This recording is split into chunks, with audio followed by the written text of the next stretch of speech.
Hello दोस्तों, मैं हूँ आपकी study room educator Saumya Soni और मैं आपको पढ़ाऊंगी नागरिक शास्त्र यानी कि सिविक्स।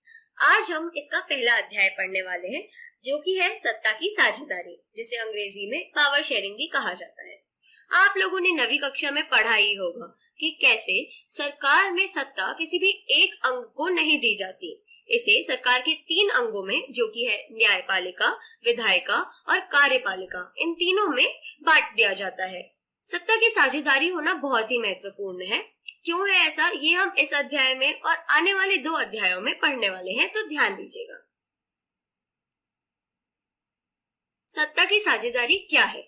आसान भाषा में सत्ता का विभाजन कर देना, जो 3 अंग है और जो बाकी अंग है सरकार के, उसे सत्ता की साझेदारी कहा जाता है। और यह बड़ा ही महत्वपूर्ण होता है। सरकार के विभिन्न अंगों जैसे न्यायपालिका, कार्यपालिका और विधायिका के बीच किसी देश या क्षेत्र की शक्ति वितरण की प्रक्रिया को सत्ता के बंटवारे के रूप में परिभाषित किया जा सकता है। भारत संघों को एक साथ रखने का एक उदाहरण है, जहां केंद्र सरकार और विभिन्न घटक राज्यों के बीच शक्ति साझा की जाती है। इस अध्याय में हम 2 देशों के बारे में पढ़ने वाले हैं, एक है बेल्जियम और दूसरा श्रीलंका। इसका उदाहरण लेके हम सत्ता की साझेदारी के बारे में अच्छी तरीके से समझेंगे, तो ध्यान दीजिएगा। बेल्जियम जो है वह यूरोप का एक छोटा सा देश है जिसकी राजधानी ब्रुसेल्स है। इसकी जनसंख्या 1 करोड़ से लगभग कुछ ज्यादा है और हरियाणा से अगर इसकी तुलना की जाए तो आधी है। यह फ्रांस, नीदरलैंड, जर्मनी और लग्जमबर्ग के साथ सीमा साझा करता है। अब बेल्जियम की जातीय संरचना के बारे में पढ़ते हैं दोस्तों।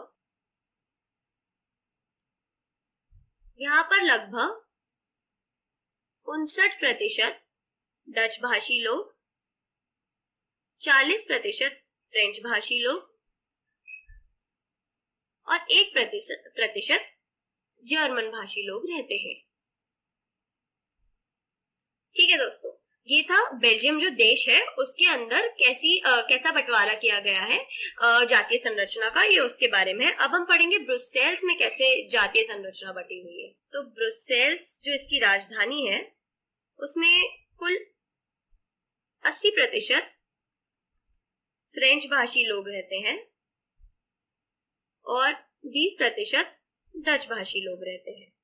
तो इससे आपको मालूम पड़ रहा होगा कि जो फ्रेंच भाषी लोग हैं उनकी संख्या ब्रुसेल्स में ज्यादा है और जो डच भाषी लोग हैं उनकी संख्या जो देश है बेल्जियम उसमें ज्यादा है। तो इस चक्कर में काफी दिक्कतें आ सकती हैं इन दोनों समुदायों के बीच में। तो हम आगे पढ़ेंगे कि क्या क्या समस्याएं आ सकती हैं और उनसे कैसे निपटा जाएगा। बेल्जियम में संघर्ष का कारण, तो मैंने आपको कहा ही था दोस्तों कि इनके बीच में संघर्ष हो सकता है। अब क्या हुआ इसके बारे में हम पढ़ते हैं। अल्पसंख्यक फ्रेंच भाषी लोग तुलनात्मक रूप से ज्यादा समृद्ध और ताकतवर रहे हैं। इसके चलते 1950 और 1960 के दशक में फ्रेंच और डच बोलने वाले समूहों के बीच तनाव बढ़ने लगा। इन दोनों के बीच में कुछ मतभेद बढ़ने लग गए, टकराव होने लग गए। तो इस चक्कर में इन दोनों समुदायों के टकराव का जो सबसे तीखा रूप था वो ब्रुसेल्स जो बेल्जियम की राजधानी है वहां पर देखा गया। डच बोलने वाले लोग संख्या के हिसाब से अपेक्षाकृत ज्यादा थे, लेकिन जो समृद्धि के मामले में उनका थोड़े वो कमजोर थे। तो यह चीज डच भाषी लोगों को पसंद ना आ रही थी। उन्हें लग रहा था हम तो बहुसंख्यक है लेकिन फिर भी हमारी समृद्धि कम क्यों है। तो इसके चलते जो बेल्जियम की सरकार थी उसने काफी कदम उठाए, हम उसके बारे में पढ़ेंगे। बेल्जियम के नेताओं ने 1970 और 1983 के बीच उनके संविधान में 4 बार संशोधन किया ताकि एक ऐसी व्यवस्था की जा सके जो दोनों समुदायों के लिए कारगर हो। संशोधन का मतलब यहाँ पे दोस्तों बदलाव होता है। वह 4 बार अपने संविधान में बदलाव लाए, चेंज लाए, ताकि ये जो दोनों समुदाय हैं इनके बीच में जो टकराव आ रहा था उसे दरकिनार कर दिया जाए। बेल्जियम की समझदारी। अब बेल्जियम एक मॉडल लेकर आया जिसकी कुछ मुख्य बातें मैं आपको समझाती हूँ दोस्तों। संविधान में इस बात का स्पष्ट प्रावधान है कि केंद्रीय सरकार में डच और फ्रेंच भाषी मंत्रियों की संख्या समान रहेगी। तो इन्होंने सबसे पहला पॉइंट ये लेकर आए कि जो केंद्रीय सरकार बनेगी उसमें फ्रेंच और डच बोलने वाले लोग दोनों की संख्या एक समान रहेगी, ताकि कोई भी एक समुदाय के लोग दूसरे समुदाय पर दबदबा ना बना सके।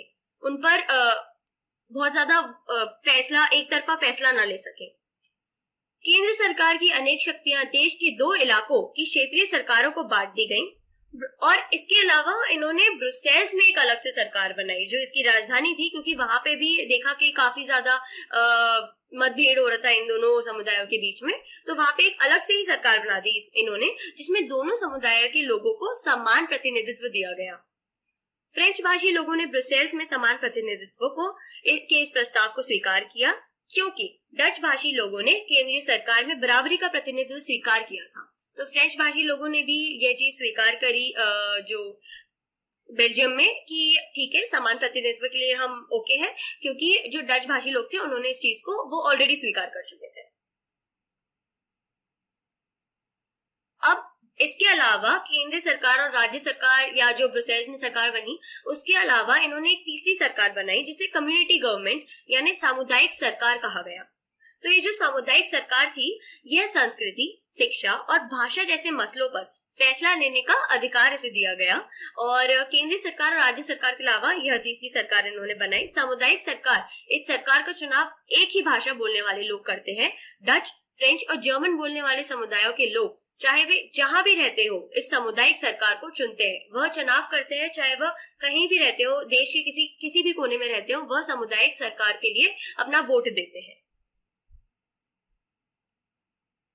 अब यहाँ पे एक उदाहरण दिया गया है इस पिक्चर के थ्रू, जिसमें ऊपर फ्रेंच भाषा में लिखा हुआ है और नीचे डच भाषा में लिखा हुआ है। ये देखिए दोस्तों, यहाँ पे ये ऊपर फ्रेंच भाषा में लिखा हुआ है और नीचे इन्होंने डच भाषा में लिखा हुआ है। इससे हमें क्या जान पड़ता है?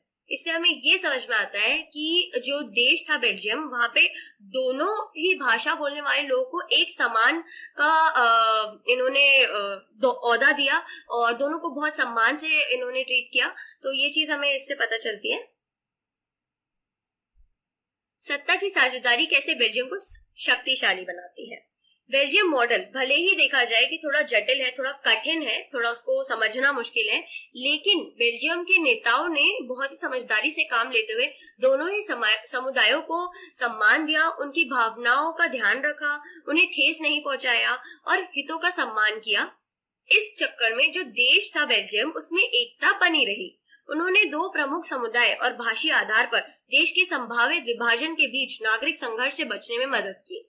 जैसे कुछ भी बीच में जो टकराव हो रहे थे वो किसी युद्ध में परिवर्तित ना हो जाए, इस चीज से उन्होंने बचाया। जो सरकार ने समझदारी से काम लिया और जो एकता थी देश की वो बनी रही। अब हम ये देखिए, क्या आप जानते हैं जब अनेक यूरोपीय देशों ने साथ मिलकर यूरोपीय संघ बनाने का फैसला किया तो ब्रुसेल्स को उसका मुख्यालय चुना गया। ये ब्रुसेल्स के लिए काफी बड़ी बात थी, तो इसे एक अचीवमेंट की तरह हम देख सकते हैं ब्रुसेल्स का। अब हमने बेल्जियम के बारे में तो पढ़ लिया दोस्तों, अब हम पढ़ेंगे श्रीलंका के बारे में। श्रीलंका का नाम तो आप सभी ने सुना होगा, ये हमारा पड़ोसी राज्य है। तो श्रीलंका जो है वह एक द्वीपीय देश है, मतलब एक आइलैंड नेशन है और ये तमिलनाडु के जो दक्षिण का अपना राज्य है उसके तट के किनारे है। यहाँ पे ये श्रीलंका जो देश है हमारा, ये भारत देश के कुछ ही किलोमीटर की दूरी पर स्थित है। ये तमिलनाडु इस तरह से कुछ दिखता है इसका मैप। इसकी आबादी करीब 2 करोड़ है, जो कि हरियाणा जो हमारा राज्य है उसकी आबादी के लगभग सेम ही है।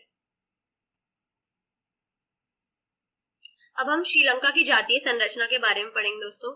श्रीलंका में 2 भाषाएं बोली जाती हैं। एक है सिंहल भाषी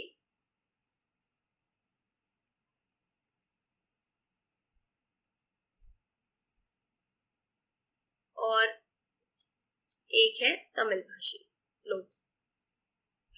तो यहाँ पे 74% सिंहल भाषी लोग हैं और 18% तमिल भाषी लोग हैं। जो तमिल भाषी लोग हैं उसमें भी विभाजन किया गया है।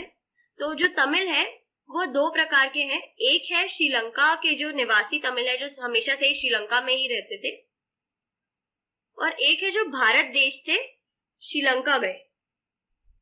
तो भारतीय तमिल। अब आगे हम इसकी धार्मिक संरचना के बारे में पढ़ेंगे। श्रीलंका की धार्मिक संरचना कुछ इस प्रकार है। 70% बौद्ध लोग यानी बुद्धिस्ट, कुछ लगभग 12% हिंदू लोग,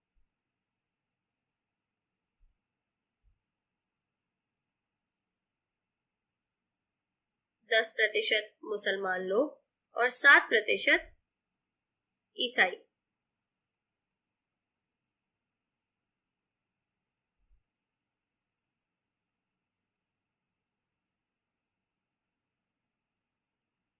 तो यहाँ पे जो हमारे ईसाई लोग हैं यह सिन्हली और तमिल भाषा दोनों बोलते हैं। जो मुसलमान है और हिंदू है वह तमिल बोलते हैं, और जो बौद्ध लोग हैं, जो बुद्धिस्ट हैं, वो सिन्हली बोलते हैं।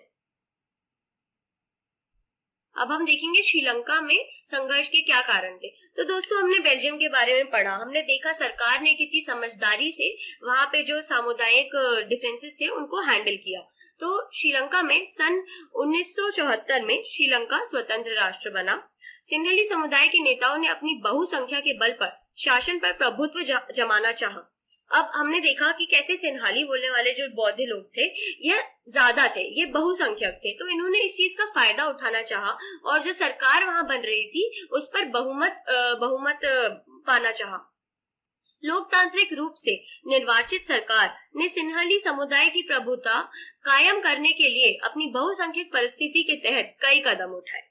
अब इन्होंने कई कदम उठाए दोस्तों, हम उसके बारे में पढ़ते हैं। तो 1956 में सबसे पहला कानून इन्होंने यह बनाया कि तमिल जो भाषा है उसको दरकिनार कर दिया जाए और सिन्हाली भाषा को अपना लिया जाए, इसको राजभाषा घोषित कर दिया जाए। इन्होंने क्या कदम उठाए?